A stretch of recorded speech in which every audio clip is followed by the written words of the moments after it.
যারা মহব্বত করবে, কোরআনের সাথে যাদের প্রেম হবে, এই মানুষগুলো যারা কোরআনকে ভালোবাসবে কঠিন অবস্থায়ও, আমার আল্লাহ বলতেছেন রাসূলকে দিয়ে দুনিয়ার মানুষকে জানায় দিতেছেন, হে দুনিয়ার মানুষ শোনো, এই কোরআন যাদের দিলের সাথে মিশে থাকবে, এই মানুষগুলো যখন ইন্তেকাল করবে, এই মানুষগুলো যখন কবরের ভিতরে চলে যাবে, এই মানুষগুলো যখন কবরের ভিতরে ঢোকা হবে, ইদা উকবিরাল মাইয়াতু আতাহু মালাকান ইয়াসআলানে, ওই কবরের ভিতরে মুনকার নাকির ফেরেশতা হাজির হয়ে যাবে। মুনকার নাকির ফেরেশতা এসে প্রশ্ন করবে কয়টা? আরো জোরে বলুন কয়টা? এক নম্বর প্রশ্ন, মান রব্বুক ওমান দীনুক ওমান নাবিয়ুক। কেউ কেউ বলেছেন মান হাদার রাসূল, আল্লাহ রাসূলকে সামনে এনে দিয়ে বলবে এই লোকটাকে কি চেনো? যারা দুনিয়ায় আল্লাহর সাথে সম্পর্ক রাখে নাই, দুনিয়ায় কোরআনের কথা শুনতে পারে নাই, কোরআন নিয়ে যারা উল্টাপাল্টা কথা বলেছে, তারা আজকে আল্লাহর কথা বলতে পারবে না, তারা পারবে না। আমার রাসূল বলতেছেন যারা দুনিয়ার বুকে কোরআনকে ভালোবেসেছে, কোরআনকে মহব্বত করেছে, আমার আল্লাহ তাদেরকে কবরের ভিতরে অটো পাস করাইয়া দিবে। প্রশ্ন করতে পারেন হুজুর অটো পাস কি? এই যে 2020-21 সালে ঘটছে, ঠিক কিনা বলেন? এক করোনা দিয়ে বাংলাদেশের সব ছাত্র অটো পাস আছে না নাই? দুনিয়ায় যদি অটো পাস হয়, আখিরাতে অটো পাস আল্লাহ চাইলে দিতে পারে কি পারে না? আরো জোরে বলুন পারে কি পারে না? তাফসীর ইবনে কাসিরের একটি গুরুত্বপূর্ণ কিতাব, আল্লামা ইবনে কাসির রাহমাতুল্লাহ আলাইহির আল বিদায়া ওয়ান নিহায়ার ভিতরে আল্লামা ইবনে কাসির বলেছেন, এই কোরআন যাদের দিলের ভিতরে মিশে গিয়েছে, কোরআনের মহব্বত যাদের দিলের ভিতরে হয়েছে, এই মানুষগুলোকে যখন কবরের ভিতরে দাফন করা হয়, কবরের ভিতরে মুনকার নাকির ফেরেশতা আসবে, কিন্তু এসে দেখবে কবরের ভিতরে বিশাল বড় একটা পাখি ঘুমাইয়া আছে, কবরের ভিতরে ওই লাশটা নাই। মুনকার নাকির ফেরেশতা বলবে, পাখি ফুলান ইবনে ফুলান, অমকের ছেলে অমক, তারে যে একটু আগে কবরের ভিতরে দাফন করা হয়েছে, চেনো নাকি তাকে? দেখেছো সে কোথায়?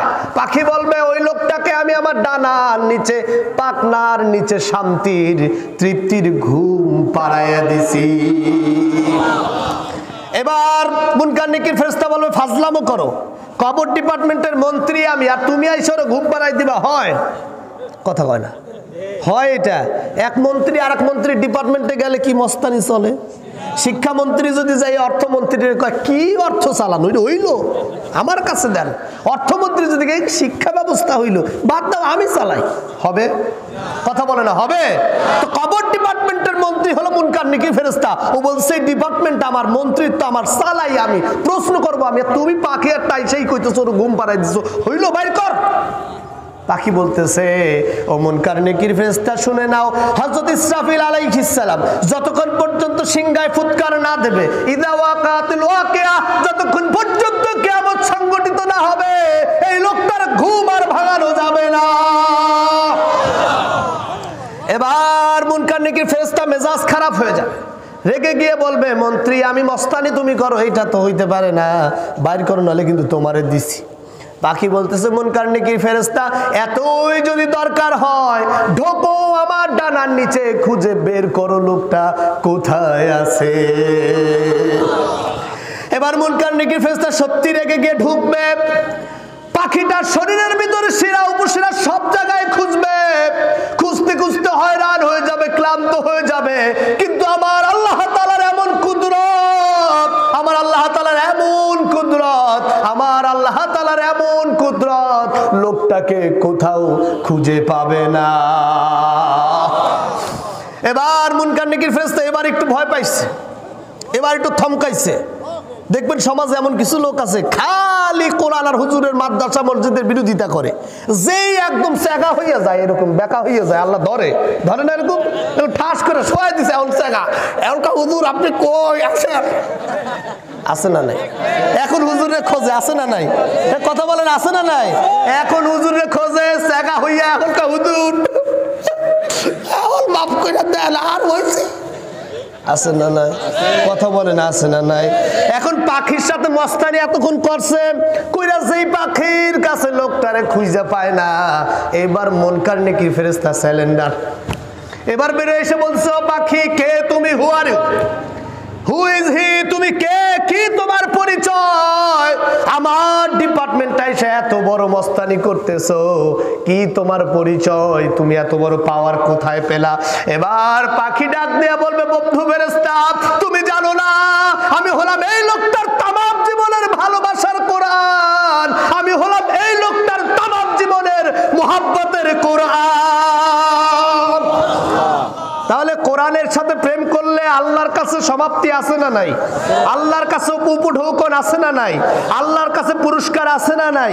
এই মর্দে মুজাহিদ তরুণ যুবকেরা শুনে নাও, মৃত্যু কিন্তু মানুষের জন্য অবধারিত। কথা বলেন নাকি? মৃত্যু থেকে বাঁচা যায়? মৃত্যু থেকে এড়ানো যায়? মৃত্যু থেকে পালানো যায়? পৃথিবীতে যত নাস্তিক দেখেন যারা বলে there is no God, nothing unseen, যা দেখি না তা মানি না, পৃথিবীর সব তারা অস্বীকার করতে পারে, কিন্তু মৃত্যুকে কি অস্বীকার করতে পারে? কথা বলে না, মৃত্যুকে কি অস্বীকার করতে পারে? পারে না। এই জন্য বলি মরতে তোমাকে হবে, মরে তোমাকে যেতে হবে। তোমার মৃত্যু যদি কাপুরুষের মতো না হইয়া তোমার মৃত্যু যদি সুপুরুষের মতো হয়, তোমার মৃত্যু যদি বিছানায় হার্ট অ্যাটাকে না হইয়া তোমার মৃত্যু যদি কোরআনের ময়দানে শহীদি তামান্না হয়, আল্লাহর কসম এই পারের পরে ওই পারে তোমার জন্য জান্নাত অপেক্ষা করছে। তাহলে এখন থেকে প্রস্তুতি নাও, মনের ভিতরে এখন থেকেই আবেগ তৈরি করো, দিলের ভিতরে শক্তি যোগাও, সাহস যোগাও। যে কোনো সময় নাস্তিকের বিরুদ্ধে, ইসলাম কোয়ালাদের পক্ষে বিপক্ষে যারা আইন পাশ করে তাদের বিরুদ্ধে, ইসলামের বিরুদ্ধে যারা জীবন পরিচালনা করে তাদের বিরুদ্ধে, কোরআনের মাহফিল যারা 144 জারি করে তাদের বিরুদ্ধে যে কোনো সময় যুদ্ধের ডাক আসবে, যে কোনো সময় শহীদ তামান্নার ডাক আসবে।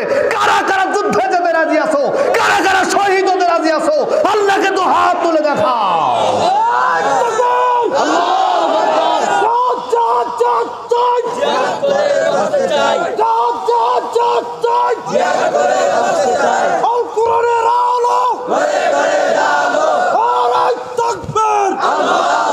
হাত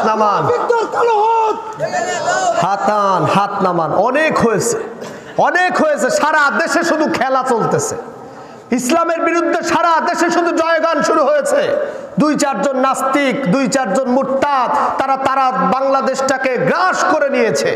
বাংলাদেশে আলেমদের সাথে তারা খারাপ বৈষম্যপূর্ণ আচরণ করছে, তারা যা খুশি তাই করছে। আমি শুধু আপনাদেরকে একটা কথা বলে আমার আলোচনার দিকে যাব। সেই কথাটা হলো, মনে রাখবেন, এ জীবন জীবন নয়, এই জীবনের পরে আর একটা জীবন আছে। দেখা হবেই আপনার সাথে। যা খুশি তাই করেন, আল্লাহর কাছে আপনাকে দাঁড়াতেই, কথা বলে না, দাঁড়াতেই। আল্লাহ সে কথাই সূরা মুলকের ভিতরে বলছেন, আল্লাযী খালাকাল মাউতা ওয়াল হায়াত। বান্দা, এই যে জীবন মৃত্যু যা কিছু দেখো, জীবন এবং মৃত্যু যা কিছু দেখো আমি আল্লাহই দিয়েছি। কেউ তোমার মৃত্যু থেকে বাঁচাইতে পারবে? কারো ক্ষমতা নাই, কোনো পীর সাহেব নাই, কোনো হুজুর নাই, কোনো মুফতি নাই, কোনো ক্ষমতাবান নাই তোমারে চাইলে মৃত্যু থেকে বাঁচাইতে কেউ পারবে না। তার ছোট্ট 2টা প্রমাণ। বাংলাদেশের সর্বোচ্চ নেতা এক সময় ছিলেন রাষ্ট্রপতি জিল্লুর, চেনেন কিনা আপনারা? সামনে অ্যাম্বুলেন্স, পিছনেও, সামনে পুলিশের গাড়ি, পিছনেও সামনে র্যাবের গাড়ি, পিছনেও এই এত কিছু দিয়ে রাখছে শুধু একটাই কারণ, যেন জিল্লুর রহমানরে কেউ মারতে না পারে। ঠিক কিনা বলেন? কিন্তু হঠাৎ করে গাড়ির ভিতরে জিল্লুর রহমান বুকের বাম পাশে হাত দিয়েছে, হাত দিয়ে আস্তে করে শুয়ে পড়েছেন, মাটির সাথে শুয়ে পড়ে জিল্লুর রহমান বলতেছেন, আমাকে বাঁচাও, আমাকে বাঁচাও। আল্লাহ বলতেছেন, বাঁচাও শব্দটাও বন্ধ, জবান বন্ধ হয়ে গেছে। ডাক্তাররা দৌড়ে চলে এসেছে, অ্যাম্বুলেন্সে নিয়ে মেডিকেলে নিয়ে যাওয়া হয়েছে।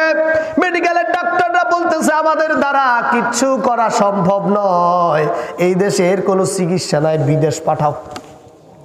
এয়ারপ্লেন ভাড়া হয়ে গিয়েছে, রাটান বিমান ভাড়া হয়ে গিয়েছে, নিয়ে যাওয়া হয়েছে সিঙ্গাপুরে। সিঙ্গাপুরের ডাক্তাররা কিছুদিন পর্যবেক্ষণ করে বলতেছে, বাঁচানো গেল না, ইন্না লিল্লাহি ওয়া ইন্না ইলাইহি রাজিউন।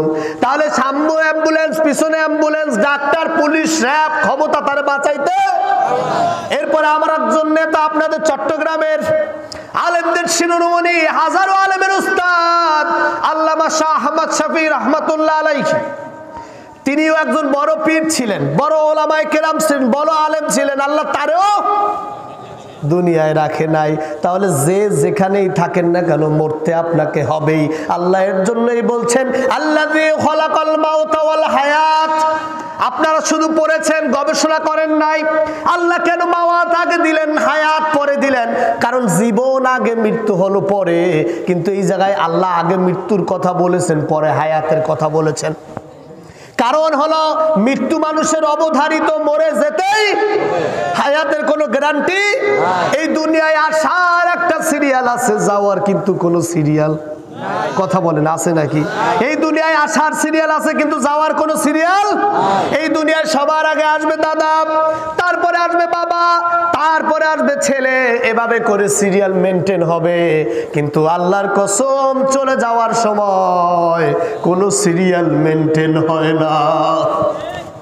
এই দুনিয়ায় কখনো কখনো দেখা যায় দাদার কাঁধে নাতির লাশ, কখনো কখনো দেখা যায় নাতির কাঁধে দাদার লাশ, কখনো কখনো দেখা যায় কলিজার টুকরা সন্তানের কাঁধে বাবার লাশ, বাবার কাঁধে সন্তানের লাশ।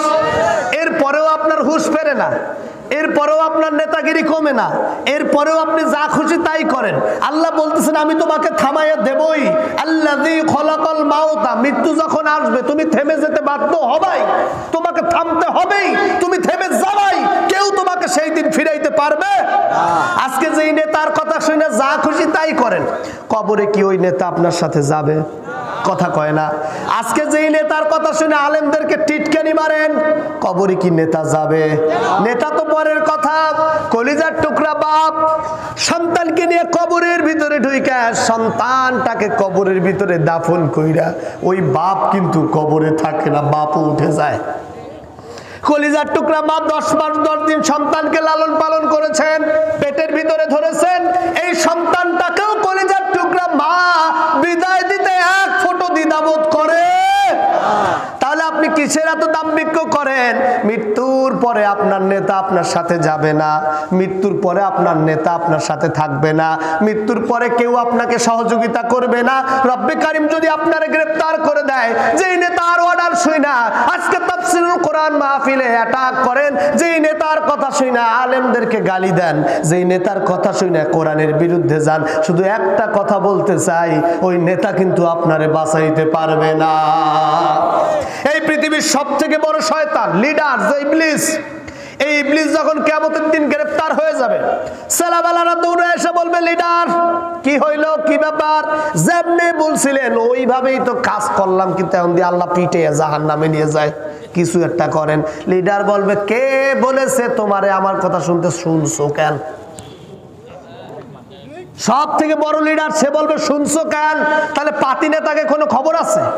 কথা বলে না। পাতি নেতাদের কোনো খবর আছে? সেদিন সবাই গ্রেফতার হবেই।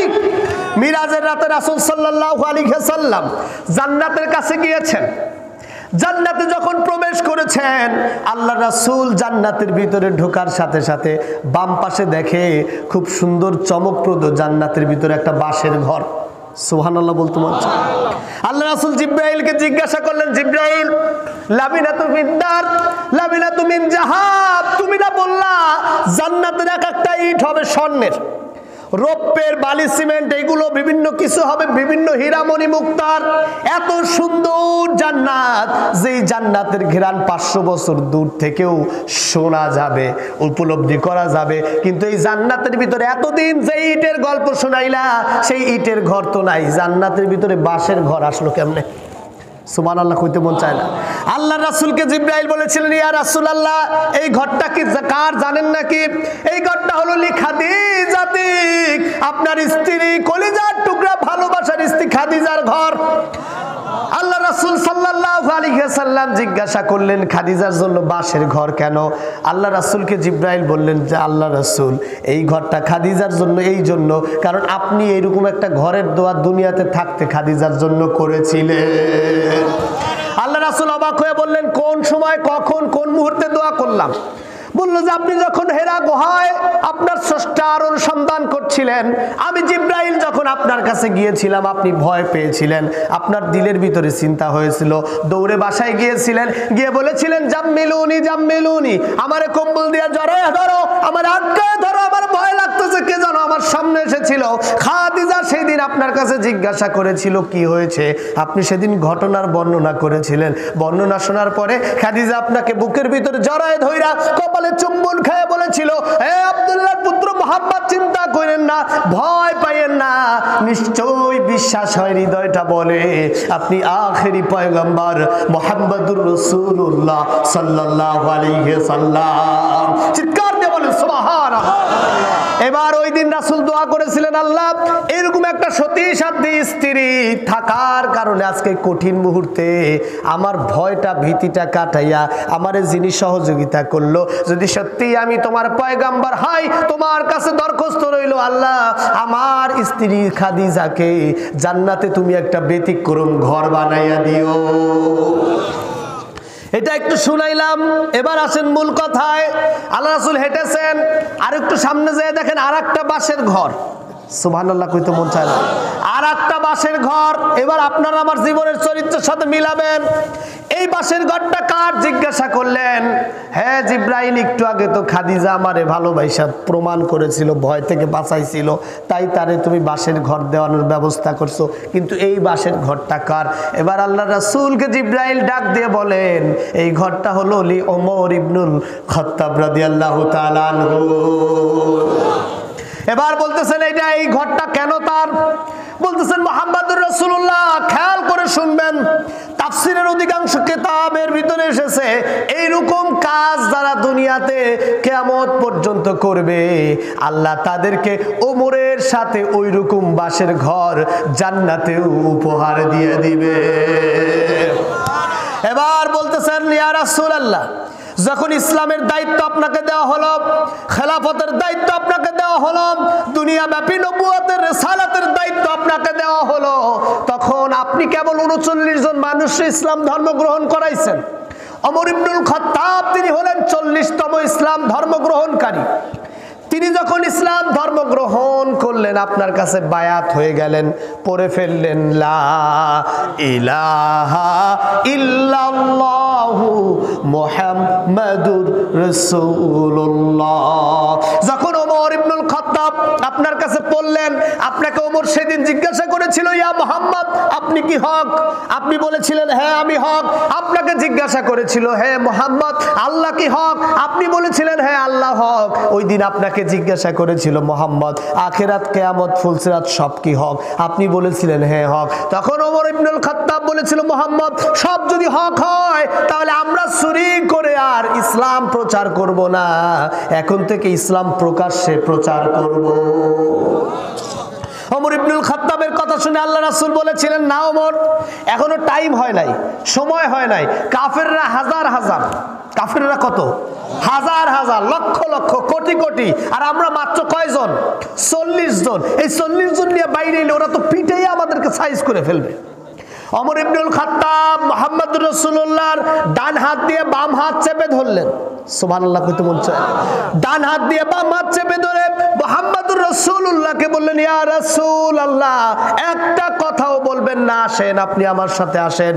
আপনি যদি হক হন, কোরআন যদি হক হয়, আল্লাহ যদি হক হয়, এই দুনিয়ায় কোন বাপের বেটার, কোন বাপের ছেলের বুকের পাটা বড় হয়েছে হকের উপরে তিনি বাতিল প্রতিষ্ঠা করতে চায়। ওমর ইবনুল খাত্তাব হাতটা ধরে টানতে টানতে নিয়ে গিয়েছেন। ওদিকে দারুন নাদওয়ায় বৈঠক হয়েছিল, ওমরকে পাঠানো হয়েছিল আল্লাহ রাসূলের কল্লা আনতে, ঠিক কিনা? আল্লাহ রাসূলের গর্দান কেটে আনতে। দারুন নাদওয়ায় সব তো দেখে অবাক, পাঠাইলাম ওমর রে গলা কাইটে আনতে, অথচ ওমর দেখি জ্যান্ত মুহাম্মদ রে ধইরা নিয়ে আসতেছে। ও ডাক দিয়ে বলে, ভাই আমার কাছে আনো। ও ডাক দিয়ে বলে, ভাই আমার কাছে আনো, আমি মারি মুহাম্মদকে। এমন করে ডাক দিতেছে।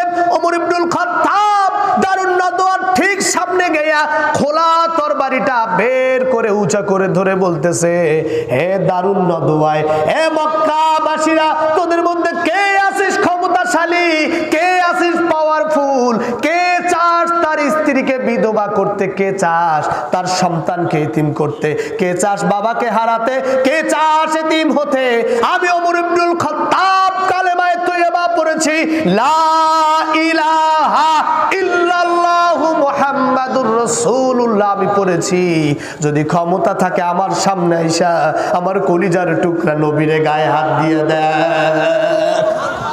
ওমর ইবনুল খাত্তাব সেদিন তরবারি উঁচা করেছিলেন, সামনে গেড়ে দিয়ে বলেছিলেন, মুহাম্মদ আপনি ইমামতি করেন, আমরা আপনাদের পিছনে নামাজ আদায় করব।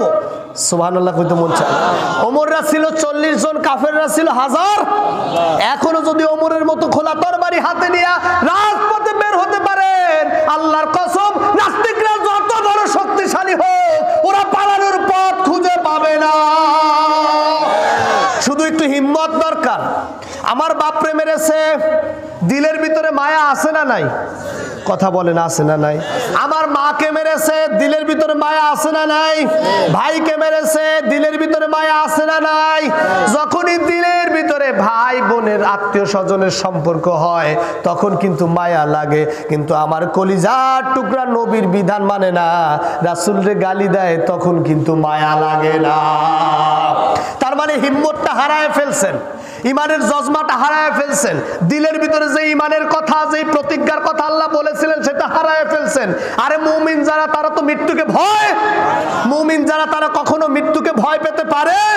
মুমিন যারা সব সময় মৃত্যুকে সাথে নিয়ে ঘোরে, কথা বলেন ঠিক কিনা? মুমিনদের হৃদয়ের ভিতরে আল্লাহ ছাড়া পৃথিবীর কোনো ভয় নাই।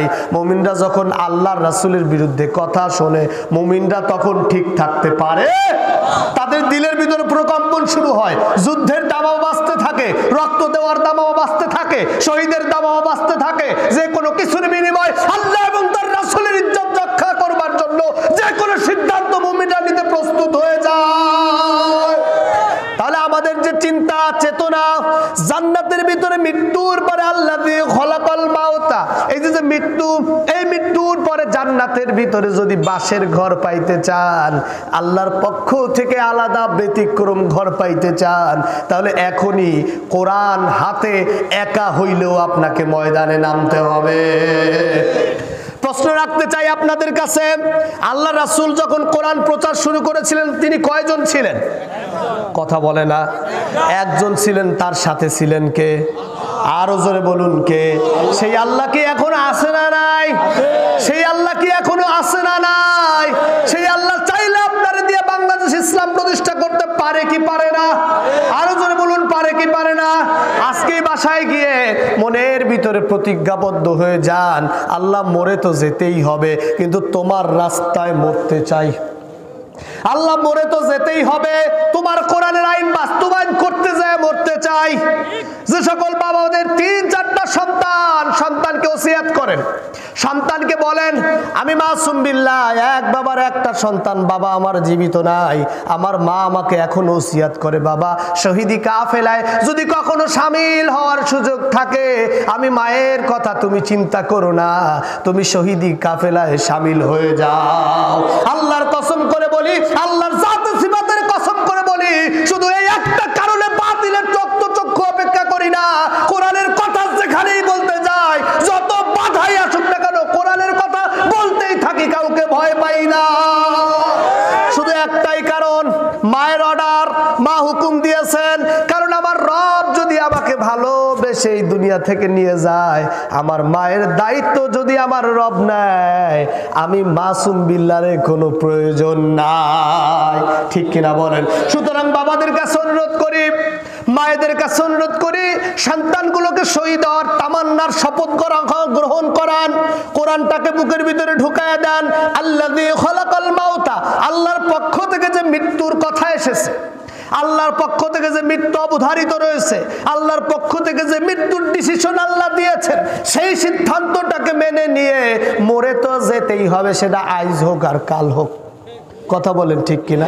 সন্তানদের শহীদি তামান্না করে পাঠিয়ে দিলেন, ভাবলেন যে এই সন্তানটা যদি মরে যায় আমি কি করব, কিন্তু ওই সন্তানই দেখবেন রোড অ্যাক্সিডেন্টে আছে না নাই, ওই সন্তানই জ্বরে, ওই সন্তানই হার্ট অ্যাটাকে এরকম হয়ে যায়। এর জন্য শপথ পড়াইয়া আল্লাহর পক্ষে জীবনটাকে পরিচালনা করার চেষ্টা করেন। কি রাজি আছি তো? রাজি আছি তো ইনশাআল্লাহ? যাদের সন্তান আছে শহীদি তামান্না শপথ করাইতে রাজি আছি তো ইনশাআল্লাহ? খবরদার ভয় পাইয়েন না, চিন্তা করুন হইলেন না। আল্লাহ নিজে বলেছে আল্লাহ তাখাফু ওয়ালা তাহজানু, বান্দা তোমার কোনো ভয় নাই, চিন্তা নাই, কারণ তোমার সাথে আমি আল্লাহ আছি। চিৎকার দিয়ে বলেন সুবহানাল্লাহ। শুধু আপনি অথেন্টিক সুম্মাস্তাকামু, শুধু আল্লাহকে রব বইলে দাঁড়ায় যান, স্টিল নাও, দাঁড়ায় যান। পৃথিবীর কোন শক্তিকে ভয় পাই না, আল্লাহ ছাড়া কাউকে মানি না, আল্লাহ ছাড়া কোনো হুকুম মানি না, শুধু এটা বলে দাঁড়ায় যান, আল্লাহ আপনার সাহায্যকারী হয়ে যাবে। সুতরাং আসুন আসুন, আল্লাযী খালাকাল মাউত